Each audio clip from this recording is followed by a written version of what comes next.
The parents of preschoolers were meeting over Zoom to discuss the topic of helping children cope with anxiety.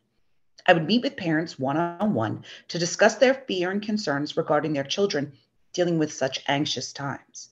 The scheduling of this talk over Zoom was full of pitfalls. There were missing links, technical glitches. Just trying to get anything organized was chaos. We were all bewildered and overwhelmed by this extraordinary new event, the COVID-19 pandemic. But at least we were in this chaos together. No matter how much our Learning Center tried to be attuned to the needs of families and their children, it became increasingly difficult to engage with each family, given the unique set of presenting challenges. We circulated newsletters to try to tackle some of the issues we were encountering. Topics ranged from busting the immune system, moderating screen time, meal assistance, insomnia, emotional regulation, conversations and support around racial discrimination and violence, crisis centers, information, and helping children cope with frightening news and grief. This was our second meeting with the parents over Zoom.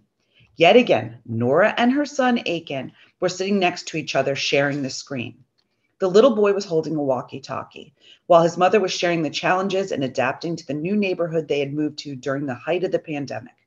She described his disturbed appetite, how angry and frustrated he seemed, how when she tried some of the strategies she saw on TikTok to connect with him, he pushed her away. Atkins seemed distracted and was coming in and out of view. The futile attempts of his mother to bring him back appeared as a shameful look on her face. "Is it normal?" she asked. My emotional response to this was kind of a perplexed one. I felt like we were trying to solve a puzzle together without having the picture of the box on top. Was this real? Was it in her head?